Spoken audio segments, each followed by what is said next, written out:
RLC series circuit સુધીનું બધું જોયું છે. હવે આપણે વાત કરવાની છે પાવર ફેક્ટર. કોની વાત કરવાની છે? Power factor. ઘણા બધા એનાલિસિસ કરીએ આપણે, દાખલા બી કરી દીધો. શરૂઆત કરીએ તો R circuit, L circuit, C circuit એટલે કે pure resistance, pure inductance, pure capacitance. પછી બંનેના combination RL, RC, LC series circuit.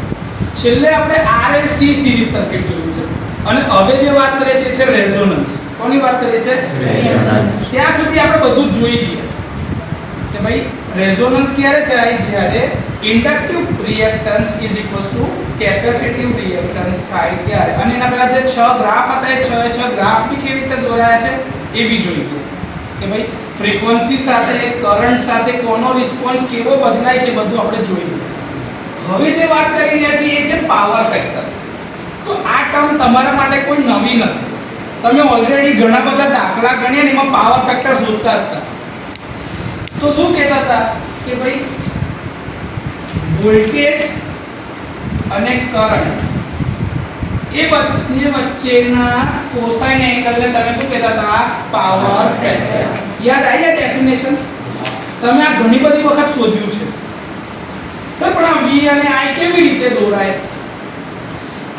તમે આવું કહેતા હતા ને કે ભાઈ આ મારો વોલ્ટેજ છે, કરંટ એના કરતા આગળ કાં તો પાછળ હોઈ શકે, કાં તો ઇન ફેઝ હોઈ શકે. તો એના માટે તમે 3 પ્રકારની સર્કિટ જોઈ હતી: રેઝિસ્ટન્સ સર્કિટ, ઇન્ડક્ટિવ સર્કિટ અને કેપેસિટિવ સર્કિટ. યાદ આવે છે આવું કંઈક? ફેઝર ડાયાગ્રામ બધાના દોરીએ છે, એના આધારે થોડો અંદાજો આવતો રહેશે. જે જોવાનું છે શું છે? Power factor. શું જોવાનું છે? પણ એમાં અગર હું રેઝિસ્ટિવ સર્કિટની વાત કરું છું, કઈ સર્કિટ? Resistive circuit. તો એના માટે આ મારો રેઝિસ્ટન્સ છે. સપ્લાયનો વોલ્ટેજ ઓલ્ટરનેટિંગ નો સોર્સ આ R, આ V બરાબર Vm sin omega t અને આ મારો કરંટ I. યાદ આવ્યું આવું કંઈક? તો તમે એના માટે ફેઝર ડાયાગ્રામ ડ્રો કરતા તમે શું કરતા? આ મારો વોલ્ટેજ અને આ મારો કરંટ સેમ ફેઝમાં તો કહેતા હતા. યાદ આવ્યું? તો વોલ્ટેજ અને કરંટ વચ્ચેના એંગલની વેલ્યુ શું હતી? 0 ડિગ્રી. 0 ડિગ્રી મતલબ ઇન ફેઝ. અથવા તો અમે આવું કહી શકીએ કે ભાઈ ફેઝ ડિફરન્સ કેટલો છે? Phase equals to 0 degree. જો એ 0 ડિગ્રીનો તફાવત હોય તો કોસાઇન એંગલ બંને વચ્ચેનો કેટલો થઈ જાય? 0 ડિગ્રી એટલે કે 1. તો આને શું કહેતા હતા? Unity power factor. શું કહેતા હતા? Unity power factor. તો આના વેવફોર્મ તમે ડ્રો કરેલા છે, યાદ આયા? કે આ મારું વોલ્ટેજનું વેવફોર્મ અને કરંટનું વેવફોર્મ સેમ ટુ સેમ વાળું પણ મેગ્નીટ્યુડમાં યાદ આવ્યું? ઓકે, તમે આવું કંઈક દોરતા હતા. કેમ આવું દોરતા હતા? કે ભાઈ બંને એક સાથે છે, એટલે કે બંનેના 0 બી સાથે, મેક્સિમમ બી સાથે, અગેન 0 સાથે, નેગેટિવ બી સાથે, નેગેટિવ મેક્સિમમ બી સાથે અને 0 બી સાથે. યાદ આવ્યું? આ તમારું વોલ્ટેજનું વેવફોર્મ હતું. V બરાબર Vm sin omega t. અને આના બરાબર શું લખતા હતા આપણે? I Im sin omega. આ 0 ડિગ્રી, પાઈ રેડિયન, 2 પાઈ રેડિયન. ડિગ્રીની રીતે વાત કરતા તો 0, 180 ડિગ્રી, 360 ડિગ્રી. આખી સાયકલ તમે ઓલરેડી આ બધું શીખેલા છો. એનું એનાલિસિસ ને એનું સદિશનું નિરૂપણ ને બધું જોયેલું છે. ચેપ્ટર નંબર 1 માં આપણે આ બધા પર દાખલા બી ઘણા બધા ગણ્યા છે. તો આ બંને વચ્ચેનો કોસાઇન એંગલ 0 ડિગ્રી થતો હતો. તો પાવર ફેક્ટરની એક ડેફિનેશન શું ખબર પડી? Cosine angle between voltage vector and current vector. યાદ આવ્યું આવું કંઈક? વોલ્ટેજ વેક્ટર અને કરંટ વેક્ટર વચ્ચેનો કોસાઇન એંગલ છે. ક્લિયર? કોઈ ડાઉટ આમાં? તમે બીજી એક ડેફિનેશન યાદ કરો, ઇક્વેશનમાંથી ડિરાઈવ કરતા હતા કે r/z પાવર ફેક્ટર માટે. યાદ આવ્યું?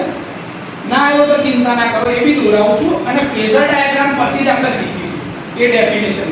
પણ હમણાં પૂરતી એક વ્યાખ્યા યાદ રાખો, કઈ કે power factor is defined as cosine angle between voltage vector end current. તો વોલ્ટેજ વેક્ટર અને કરંટ વચ્ચેનો એંગલ આ બેમાં કેટલો છે? 0. તો 0 ડિગ્રી એટલે ઇન ફેઝ કહેવાય, એટલે કે ફેઝ ડિફરન્સ કેટલો છે? 0. તો cos θ cos 0 1 થાય. તો રેઝિસ્ટિવ સર્કિટ હોય, પ્યોર રેઝિસ્ટિવ સર્કિટ, એને કઈ સર્કિટ કહેવાય? Unity power factor circuit. Unity power factor નો મતલબ શું છે? કે ના વોલ્ટેજ અને કરંટ બંનેના વેવફોર્મ એક સરખા હોય. દેખાય છે? એટલે કે એક સાથે 0 માંથી મેક્સિમમ બાજુ જાય પોઝિટિવ માં, પાછા 0 થાય, પાછા નેગેટિવ મેક્સિમમ ને પાછા 0 થાય. બંને એકબીજા સાથે સેમ ફેઝ માં ચાલે છે, એટલે કે ફેઝ ડિફરન્સ હોતો નથી. આ એની એક સર્કિટ છે. આને યુનિટી પાવર ફેક્ટર કહેવાય. પાવર ફેક્ટર કેટલો થઈ શકે છે? 1. યુનિટી બેન છે. તમે મને એક વસ્તુ કે પાવર ફેક્ટરની મહત્તમ કિંમત કેટલા સુધી જઈ શકશે? તમારી પાસે 360 ડિગ્રી સુધીનો એંગલ છે, તમે કોઈ બી એંગલ નાખો, એની વેલ્યુ કેટલા સુધી જઈ શકશે? 360 માં. એટલે એનો જવાબ cos 360 લગીને જવાય તાથી. તો એની મહત્તમ કિંમત કેટલા સુધી આવી શકે એવું કહું છું. તમે 360 પર આવું કરો કે ભાઈ cos 1 cos 2 cos 3 cos 4 cos 5 એવું કરતા કરતા cos 360, તો એની મહત્તમ કિંમત કેટલા સુધી જઈ શકે છે? 1. તો આ એની મેક્સિમમ વેલ્યુ હોય, આનાથી ઉપર જઈ શકે અને ઓછામાં ઓછી કિંમત -1 બી થાય ને. -1 થી 1 ની વચ્ચે જ આની કિંમત થઈ શકશે, હા કે ના? ઓકે. તો સર પાવર ફેક્ટર મહત્તમમાં પોઝિટિવ 1 કાં તો -1 સુધી જઈ શકે. પણ -1 એટલે લેગિંગ માં ગણાય. શું ગણાય? લેગિંગ માં. તો ભાઈ નેગેટિવ વેલ્યુ માં છે. નેગેટિવ જ્યારે બી આવશે તો આપણે એને લેગિંગ જ કહીશું. હજી જોવાનું છે લેગિંગ અને લીડિંગ વાળું. પણ એની કિંમત 0 1 -1 આના સિવાય ઉપર કશે જાય ના. એટલે પાવર ફેક્ટર કોઈ દિવસ 2 3 4 5 એવો હોય તો તમે ધારો કે ગણવા બેઠા અને પાવર ફેક્ટર નો જવાબ 2 3 4 એવો આવે તો એ જવાબ શું કહેવાશે? ખોટો. પાવર ફેક્ટર ની કિંમત -1 થી લઈને 1 સુધીમાં ગમે તે હોઈ શકે છે. -1 થી લઈને 1 સુધીમાં ગમે તે હોય. એનાથી ઉપર જાય એટલે પાવર ફેક્ટર માટે આવું કહેવાય. આ તમે યાદ છે, તમે કરતા હતા ને, આ 1 અને આ -1 છે, તો પાવર ફેક્ટર આટલામાં જ રમતો હોય. આનાથી ઉપર પાવર ફેક્ટર હોય જ નહીં, આનાથી નીચે હોય જ નહીં. આ એની મેક્સિમમ વેલ્યુ પોઝિટિવ માં અને નેગેટિવ માં +1 થી -1 એનાથી ઉપર જાય છે. કોની વેલ્યુ કહું છું? Power factor.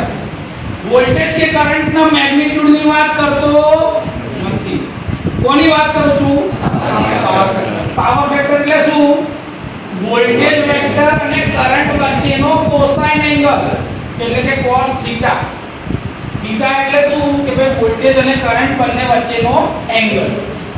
એ તમારો 0 1 -1 આટલાની આજુબાજુમાં જ હોઈ શકે, એનાથી ઉપર જાય નહીં. ક્લિયર?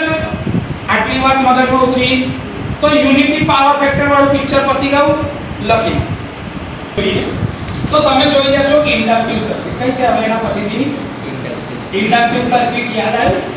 તમે આ જોઈ હતી ને કે જેમાં તમે એક આ ઇન્ડક્ટર લગાડ્યું હતું સિરીઝમાં અને એને સપ્લાય વોલ્ટેજ આપેલો હતો.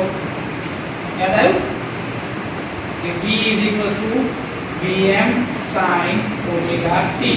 આ તમારું ઇન્ડક્ટન્સ અથવા તમારો કરંટ હતો I.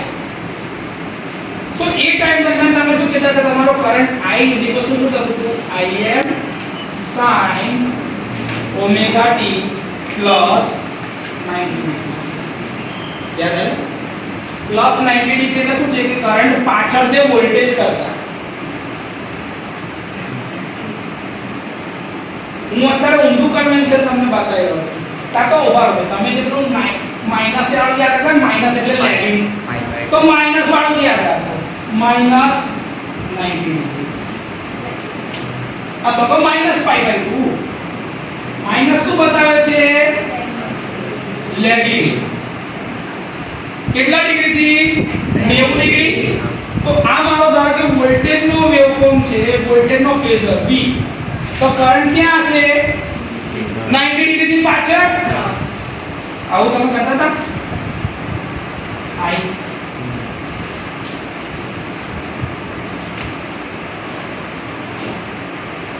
90 ડિગ્રી પાછળ.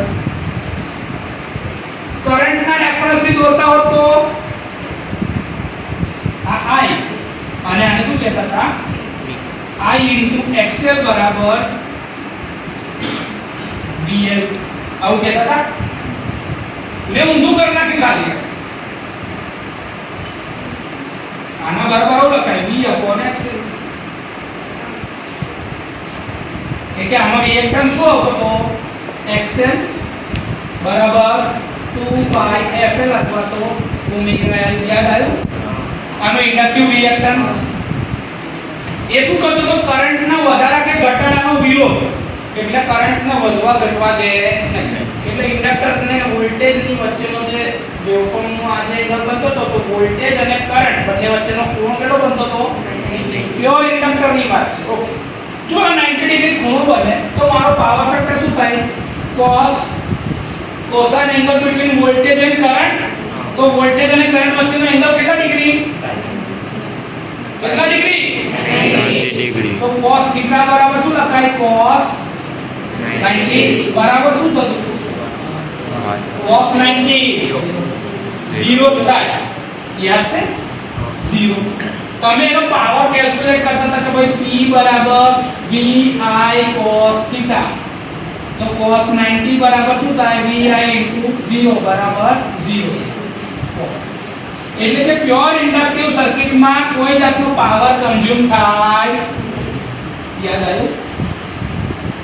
ઓકે સર, એનો મતલબ એ થાય કે current lags voltage by 90 degree. તો સર એનો વેવફોર્મ કેવું બને? આ ધારો કે મારો ટાઈમનો રેફરન્સ ટાઈમની સાપેક્ષે આગળ જતું હોય તો આ મારો ધારો કે વોલ્ટેજનો વેવફોર્મ છે. V = Vm sin omega t. તો આ 90 ડિગ્રી પછીથી ચાલુ થાય.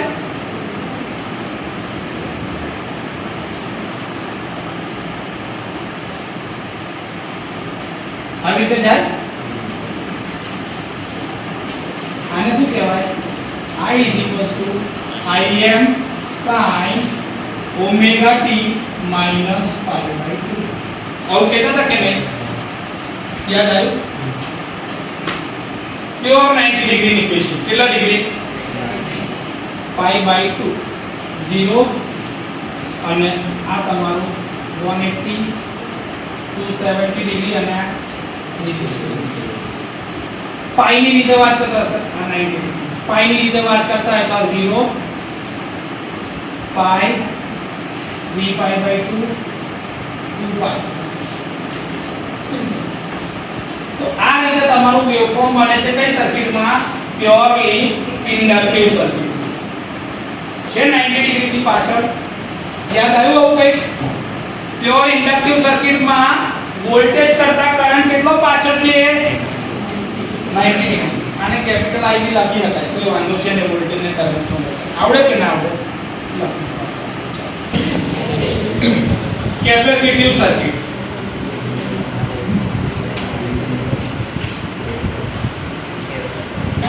Capacitive circuit. તો એમાં તમારું આ એક કેપેસિટર છે. V = Vm sin omega t. આ તમારું કરંટ છે, આ તમારું C છે. તમે આવું કહેતા હતા કે ભાઈ કેપેસિટિવ સર્કિટનો current I = Im sin omega t plus pi by 2 એટલે કે પ્લસ 90 ડિગ્રી. તો કરંટ શું કરશે? લીડ કરશે.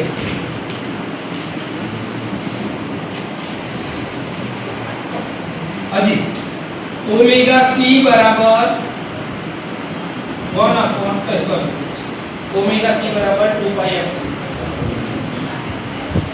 અને xc is equals to 1 upon 2 pi fc અથવા તો 1 upon omega c. યાદ આવ્યું કે તમે લખતા હતા કેપેસિટિવ રિએક્ટન્સ માટે? કેપેસિટિવ રિએક્ટન્સ યાદ આવ્યું કે લખતા હતા? હવે આ ઇક્વેશન શું કહે છે કે ભાઈ વોલ્ટેજ વેવફોર્મ જે છે આ તમારો v એના કરતા કરંટ કેટલો ડિગ્રી આગળ છે?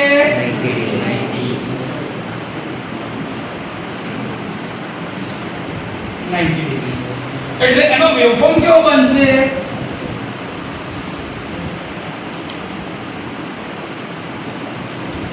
વોલ્ટેજ કરતા 90 ડિગ્રી આગળ એટલે વોલ્ટેજ જે 0 હોય ત્યાં આગળ કરંટ 90 ડિગ્રી હશે. cos 90 ડિગ્રી થી આગળ કેવાશે ને કે એનું પીક પહેલા આવી જવું જોઈએ આના કરતા. તો આ મારું શું છે? I is equals to sorry v is equals to vm sin omega t અને આની વેલ્યુ શું હશે? આ I is equals to Im sin omega t plus pi by 2 કેટલા ડિગ્રી થી લીડ કરે છે? 90 ડિગ્રી. એટલે કે current leads voltage by 90 degree. તો વોલ્ટેજ અને કરંટ વચ્ચેનો એંગલ કેટલો બન્યો? તો cos θ બરાબર cos 90 બરાબર 0. power p equals to again v I cos 90 બરાબર શું થઈ જશે? 0. યાદ આવ્યો હવે? તો પ્યોર કેપેસિટિવ સર્કિટ માં બી પાવર કન્ઝમ્પશન કેટલું છે? 0. અને વોલ્ટેજ કરતા કરંટ કેટલા ડિગ્રી થી આગળ? 90. યાદ આવ્યું? આના waveform clear? RL series circuit. તો RL સિરીઝ સર્કિટ જે છે એ જોવાના છે. સોરી પહેલા R લઈ લઈએ પછી L લઈએ સિરીઝમાં. લખ્યું છે એ પ્રમાણનું જ કરીએ ને R અને L.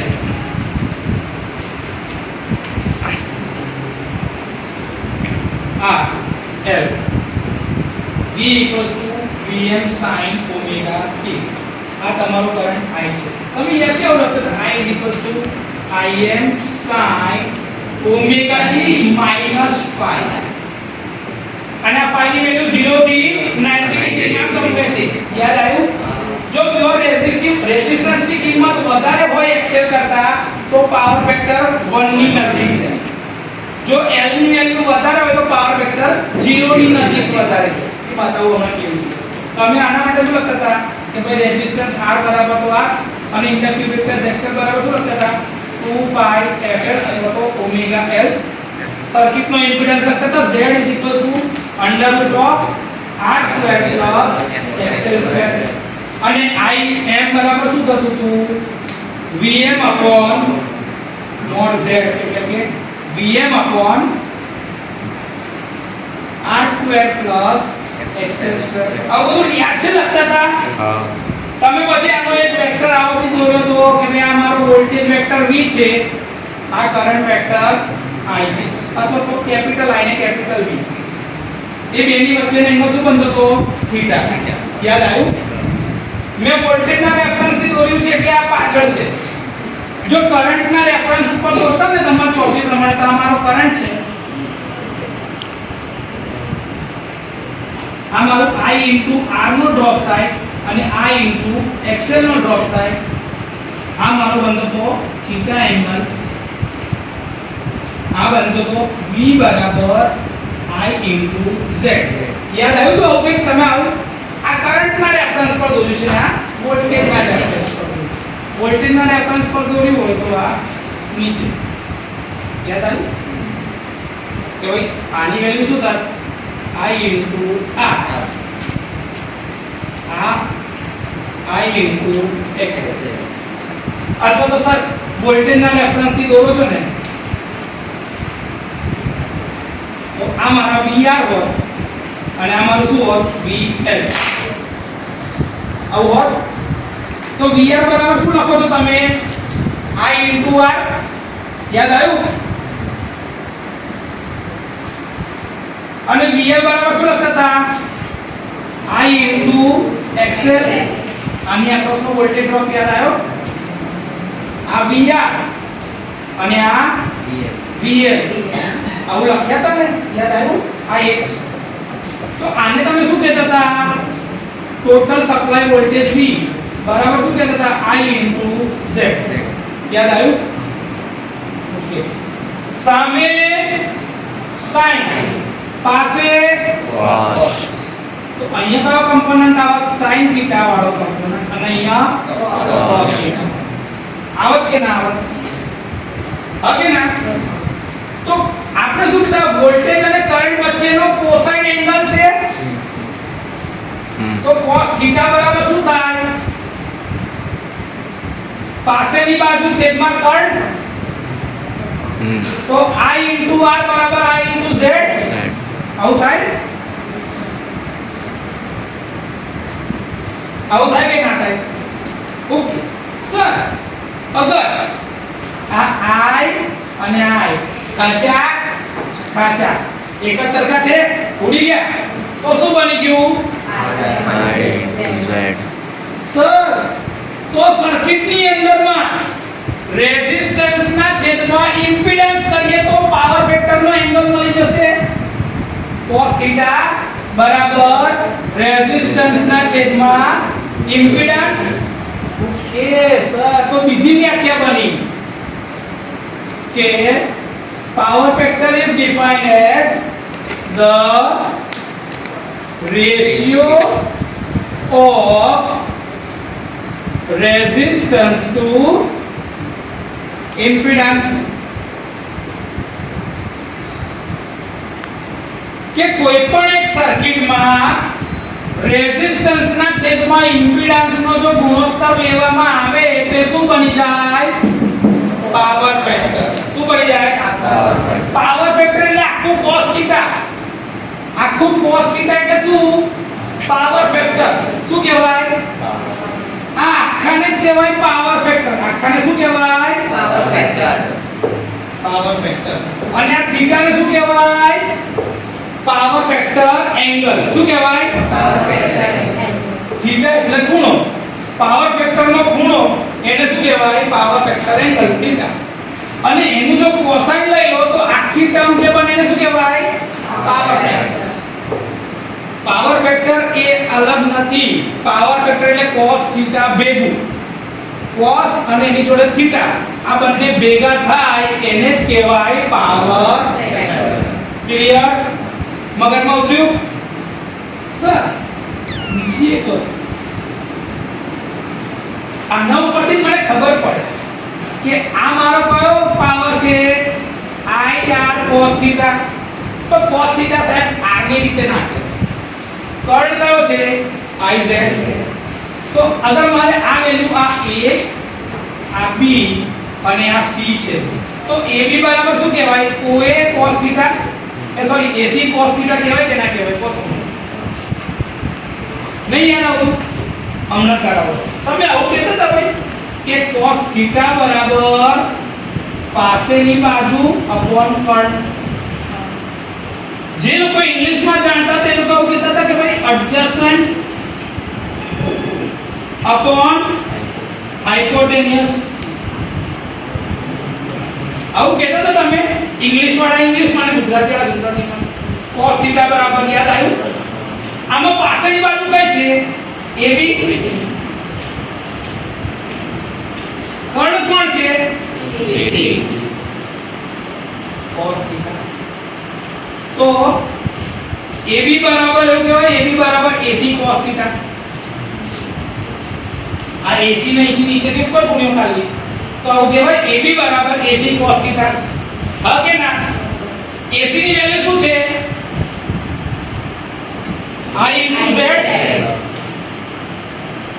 I into Z cos theta. એનો બરાબર શું થાય? આ વેલ્યુ AB એટલે કે I into R. હા કે ના? is equals to I into R કહેવાય કે ના કહેવાય? કહેવાય. અહીં સુધી કોઈ ડાઉટ? કોઈ ડાઉટ? ઓકે સર બીજું અહીંયા સામે sin તો તમે એવું કીધું કે sin θ બરાબર સામેની બાજુ અપોન કર્ણ. સામેની બાજુની જગ્યા પર તમે ઇંગ્લિશમાં આવું કહેતા કે ભાઈ ઓપોઝિટ અપોન હાઇપોટેનિયસ આવું કહેતા હતા. ઓપોઝિટ એટલે શું થાય? BC સામેની બાજુ થાય ને એંગલની સામેની બાજુ BC અપોન કર્ણ પણ છે AC. તો મારા ત્યાં એવું કહેવાય BC AC sin theta. આ AC જે નીચે હતો એને મલ્ટીપ્લાય કરી દઉં તો BC AC sin theta કહેવાય કે ના કહેવાય? કહેવાય. ઓકે BC ની વેલ્યુ શું છે? I into AC ની વેલ્યુ શું છે? I into Z sin આવું કહેવાય કે ના કહેવાય? કહેવાય.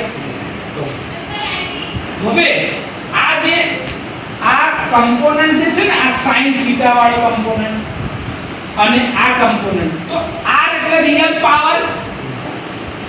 ઇન્ડક્ટરમાં તો કોઈ પાવરનો લોસ થતો તો બધો જે ખરો પાવર છે કેમ લોસ થશે? રેઝિસ્ટરમાં.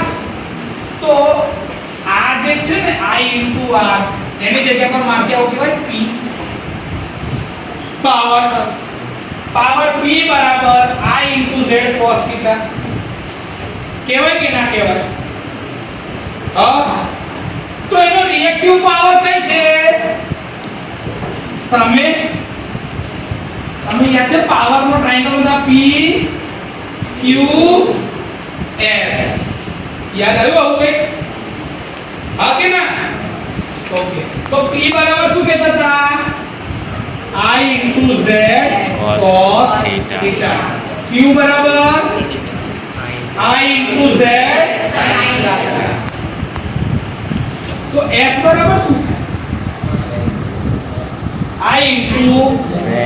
સિમ્પલ. થાય કે ના થાય?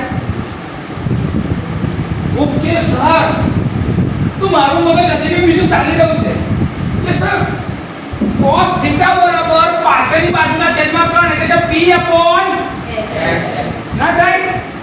થાય ને? તો ત્રીજી વ્યાખ્યા શું બને છે? cos theta is equals to P upon S એટલે કે active power divided by apparent power.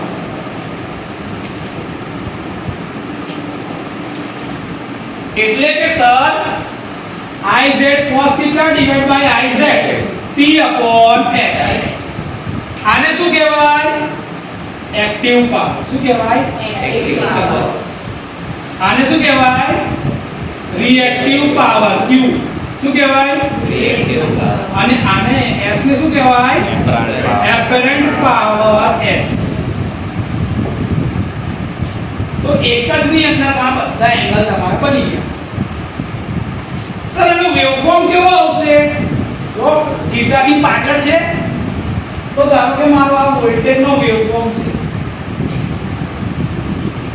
તો થીટા ડિગ્રી થી પાછળ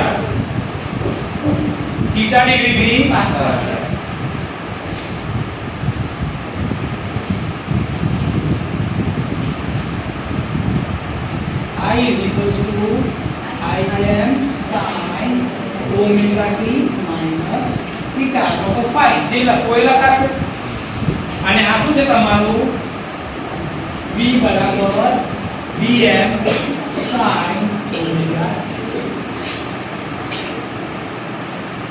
આ થીટા ડિગ્રી થી પાછળ અથવા તો phi ડિગ્રી થી પાછળ તમે phi લખતા હો તો phi થીટા લખતા હો તો થીટા. આખી થિયરી આટલી છે જે વાત કીધી એ સમજીને લખવાની અને સાથે આ થિયરીનું આટલું બતાવવાનું. તો પાવર ફેક્ટરની ત્રણે ત્રણ વ્યાખ્યા પતી ગઈ. એક cosine angle between voltage vector and current vector. બીજી ratio of resistance to impedance. અને ત્રીજી ratio of active power to apparent power. ત્રણ વ્યાખ્યા છે પાવર ફેક્ટરની. ત્રણ વ્યાખ્યા: cosine angle between voltage and current, ratio of resistance to impedance, ratio of active power to apparent power. Clear? કોઈ doubt? લખી વાત કરતા એમાં છે RC સિરીઝ સર્કિટ. શું છે? RC series circuit. આ તમારું રેઝિસ્ટર, આ કેપેસિટર, સિંગલ ફેઝ નું AC supply. V = Vm sin omega t, current I, R અને C. R એટલે રેઝિસ્ટર અને Xc બરાબર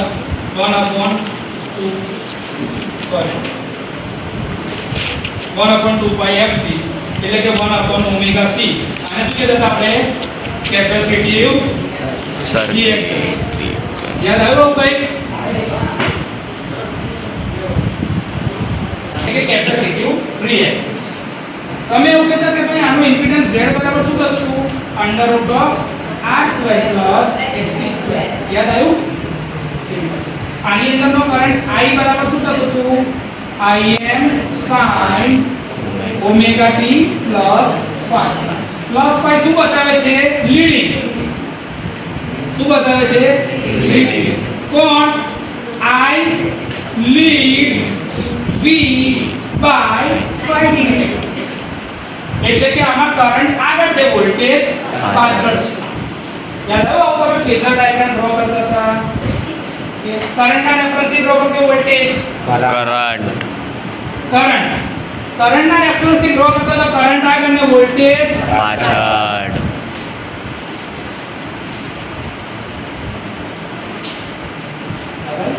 આ એક્ટિવ પાવર કે અહીંયા આગળ વોલ્ટેજ VR હશે તો VR અને આ સેમ ફેઝમાં. આ છે મારો VC, કેપેસિટરનો વોલ્ટેજ. I into X. આ મારા Z, I into Z એટલે કે ટોટલ સપ્લાય વોલ્ટેજ V. આ બેની વચ્ચેનો એંગલ થીટા. VR બરાબર શું થાય? I into R. આને શું કહી શકાય? I Z cos theta. આને શું કહી શકાય? I Z sin theta. આને શું કહી શકાય? I Z. કર્ણ. યાદ આવ્યું? આ A B C power triangle વોલ્ટેજની રીતને બધું એક જ માં અલગ અલગ બનાવવાની જરૂર છે. પાવર ફેક્ટર શું કહેતા હતા? cos થીટા બરાબર તમે વોલ્ટેજ અને કરંટ વચ્ચેનો એંગલ ના લેવો હોય તો R/Z. R ની વેલ્યુ શું છે? આ અને Z એટલે √R² + X². આવું લખાય કે ના લખાય? તો આ તમે પાવર ફેક્ટર શોધાય. સર પેલું ત્રીજી વ્યાખ્યા હતી ને P/S. તો cos થીટા બરાબર શું થાય? P/S. P ની વેલ્યુ શું છે? તો I * R અપોન આની વેલ્યુ I * Z. તમે આવું ના લખો તો જો IR બરાબર શું લખાય? IZ cos થીટા લખાય. તો IZ ખાચા તો cos થીટા બરાબર cos થીટા છે એવું પડે. એવું ના લખો તો IZ તો I અને I ખાચા તો R/Z. આ બધું એકબીજા સાથે ઇન્ટરલિંક જ છે. હું કઈ જાદુ નહીં કરતો. એની એ જ વસ્તુઓ તમને બતાવું છું. This is mathematically a vector ફોર્મમાં જે રિપ્રેઝન્ટ કરે છે એના પરથી લખીએ છીએ. સર વેવફોર્મ આમાં વોલ્ટેજ તો કરંટ 90 ડિગ્રી આગળ પણ 90 ડિગ્રી છે 5 ડિગ્રી જ આગળ છે 5 ડિગ્રી જ આગળ છે. આ 5 ડિગ્રી છે ચાલશે. કરંટ નો 0 એના કરતા પહેલા આવી જશે વોલ્ટેજ કરતા. એટલે આ બેની વચ્ચે તફાવત 5 ડિગ્રી છે. 5 this is your voltage Vm sin omega t. અને આ શું છે Im sin omega t plus શું બતાવે છે લીડિંગ બાય 5 જે 0 થી 90 ડિગ્રીની વચ્ચે જો કેપેસિટિવ રિએક્ટન્સ વધારે હોય તો આ થીટા મોટો થશે તો થીટા મોટો થશે 90 તરફ જાય જો રેઝિસ્ટન્સ ની વેલ્યુ વધારે તો કઈ તરફ ખેંચાય 0 તરફ જો આ 0 તરફ જાય તો પાવર ફેક્ટર 1 અને આ 90 તરફ જાય તો પાવર ફેક્ટર 0 ની નજીક જાય તો આ xc કેવો આવે છે તેના આધારે નક્કી થાય કે પાવર ફેક્ટર 0 તરફ જશે કે 1 તરફ જશે ક્લિયર 1 તરફ ક્યારે જાય જ્યારે રેઝિસ્ટન્સ ની કિંમત વધારે હોય કેપેસિટિવ રિએક્ટન્સ 0 તરફ ક્યારે જાય જ્યારે કેપેસિટિવ રિએક્ટન્સ ની વેલ્યુ વધારે હોય R તરફ આ સિમ્પલ છે તમે આ બધું કરેલું છે તો પાવર ફેક્ટર વાળી વાત ખબર પડી ગઈ કોઈ ડાઉટ લખી